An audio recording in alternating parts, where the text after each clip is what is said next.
Post-war Los Angeles was a booming, sprawling maze of a city. Hundreds of thousands of people flocked there looking for a fresh start, making it incredibly easy for a single, ordinary life to simply vanish into the shadows. On the morning of January 15, 1947, in a vacant lot in the largely undeveloped neighborhood of Leimert Park, a local resident made a gruesome discovery.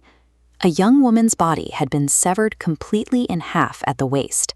Her lumbar spine had been transected between the second and third vertebrae, a surgical procedure known as a hemicorporectomy.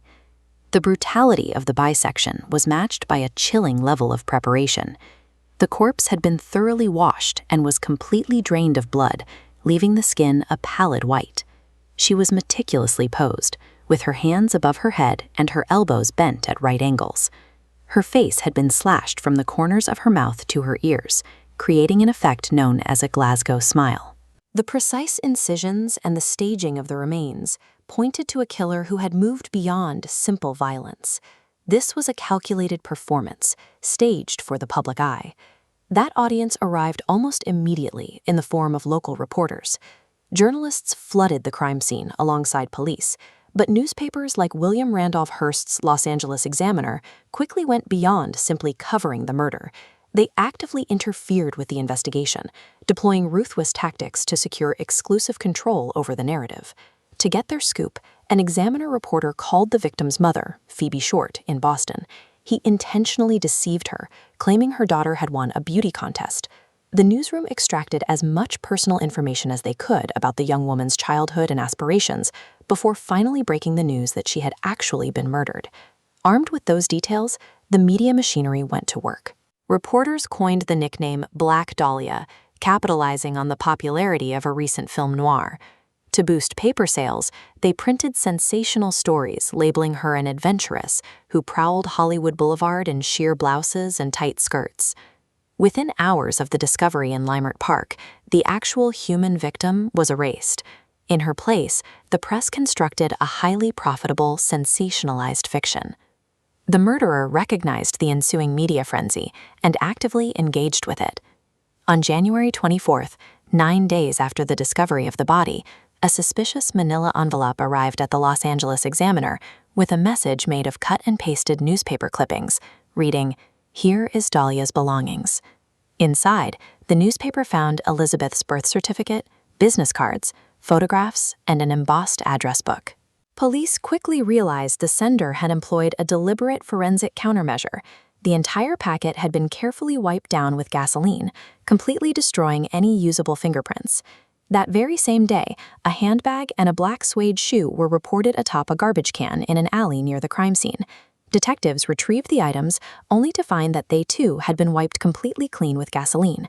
By sending sanitized evidence to the press and planting items in public alleys, the killer successfully manipulated the media cycle. Every mailed item and discarded shoe effectively drew eyes away from the forensic trail and toward the headlines, fracturing the investigation's focus. The resulting police dragnet was staggering. This data visualization shows the scale of the initial LAPD investigation. Starting from the single point of the crime scene, the search rapidly splinters outward. A combined force of 750 investigators tracked down leads, resulting in the official vetting of over 150 distinct suspects. A bizarre psychological phenomenon soon hijacked the timeline. Driven by the frenzy and a $10,000 reward, over 500 people eventually came forward to falsely confess to the murder. As these red data points flooding the screen illustrate, this sheer volume of noise completely buried the legitimate leads. Desperate to cut through the noise, detectives homed in on the bisection of the body, investigating local individuals with medical knowledge.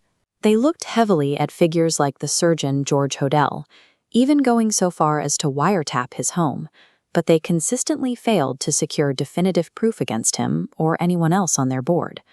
The LAPD ultimately buckled under the weight of the investigation. The sheer volume of societal obsession and the noise of 500 false confessions effectively paralyzed the search for the truth. Decades of pulp novels and speculative true crime books have distorted who the victim actually was. Grand jury records from 1949 prove there was absolutely no evidence she was ever a prostitute, and her official autopsy report confirms she did not possess any anatomical abnormalities. The reality of Elizabeth Short was much more grounded. She was a 22-year-old who suffered from severe asthma and bronchitis, forcing her to temporarily relocate to milder climates. She bounced between Massachusetts, Florida, and California, working briefly as a waitress and struggling to find stability and connection. While she would later be cast as a glamorous figure of the Hollywood underworld, her final known movements were entirely mundane.